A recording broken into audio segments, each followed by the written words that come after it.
Hi, I'm Nate Savage and welcome to the final lesson on how to play guitar. In this lesson, we're going to put everything you've learned together to play through your first song.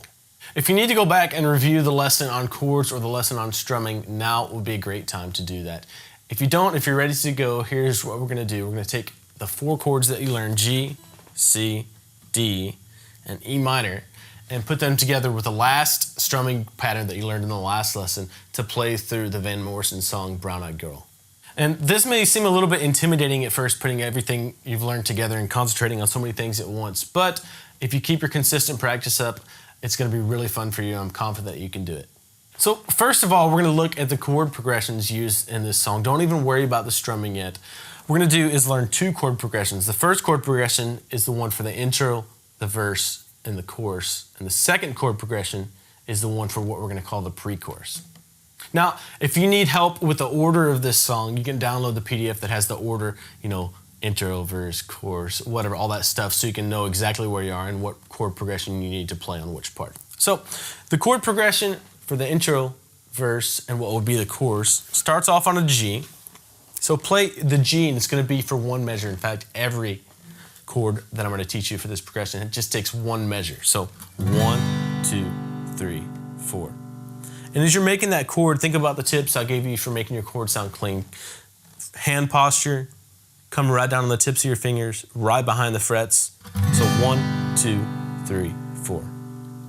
From there, you're going to go to a C chord. That's the second chord in the progression. So you're going to go from your G to your C. Make sure to leave that low E string out when you're strumming this chord. Come right down on the tips of your fingers, and that third finger stretches out. Bring that elbow down so it can come right down on the third fret of the fifth string there. From there, you're going to go back to a G.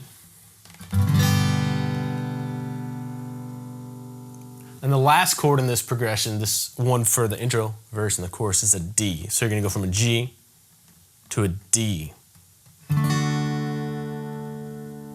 Make sure you're coming right down on the tip of your finger right there, and your hand is coming in so your third finger doesn't mute that high E string. Then only strum the top four strings for this chord. So that's what would be the main chord progression for this song. G, C, G, D. Make sure you have those individual chord shapes down to where they're clean. And once you start trying to string these chords together, only do two at a time, Go from the G to the C. Just practice that change. When you get those done, you can put the whole chord progression together and try going from that G to the D. Work on just that change.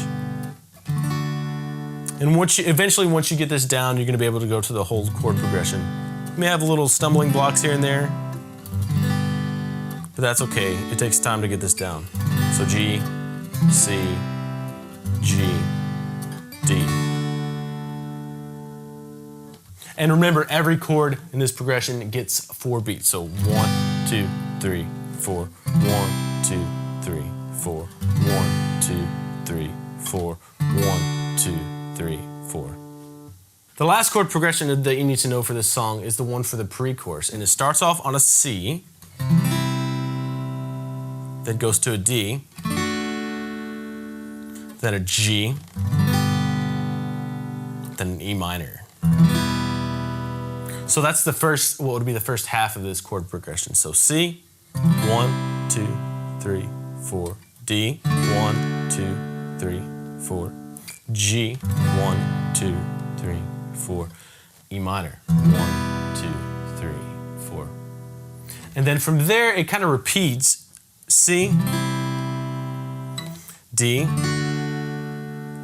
G. But instead of going to an E minor here for the second time through, you're going to go back to a D. So the second half of the chord progression is C, D, G, and then back to a D. So think of this progression as two halves. The first half being C, D, G, E minor. The second half being C, D, G, D. And think about all the things we talked about, making your chord sound clean, anticipating the chord that's coming up so you're thinking about it, so you're ready to go to it. working on individual chord changes. So for instance, playing that C to the D over and over again, just to get it smooth.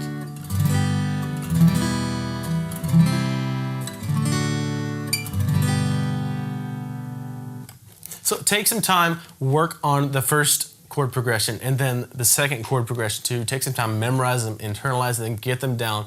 And once you have them to where you can pretty much go from chord to chord, you can throw the strumming pattern, the last strumming pattern that we learned in the last lesson in with this to play the full song.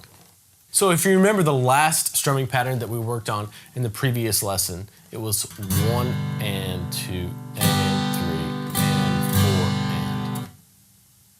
So down, up, down. So if you need to, don't even worry about chords right now. Just work on getting this strumming pattern down.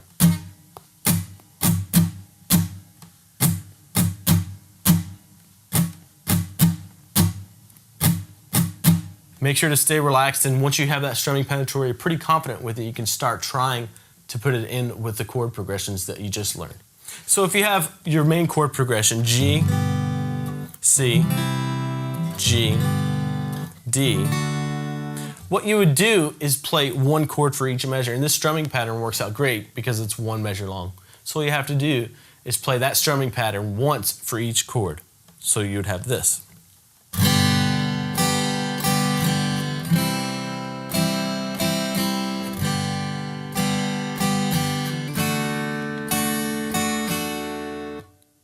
And take your time with this, get that strumming pattern down. If you have to take a little second to get to the next chord, that's fine.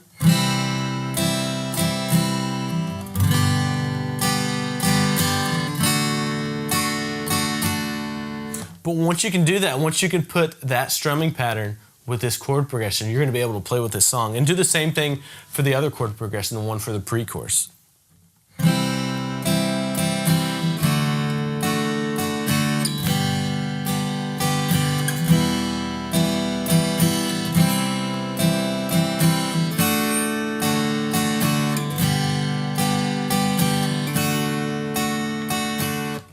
So like I said, break this song up into sections, work on little chunks, even divide up the chord progressions if you have to. Just work on 2 chords, then add another one, until you can play this on your own. Once you can do that, the exciting part comes. You can pull up the song and jam along with it.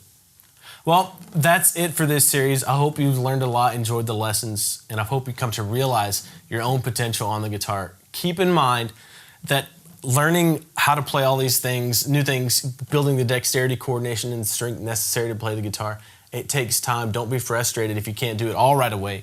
And it's, that's a good opportunity to even go through this series another time or even 2 times. The cool thing about that is you're going to pick up a lot more when you go through it again, and you're going to remember the tips I've given you for making clean chord transitions, and your strumming sound clean too. If you are ready for some new guitar lessons, you can visit guitarlessons.com. There are a ton of free video series there and a lot of resources to help you get better on the guitar. I'll see you around.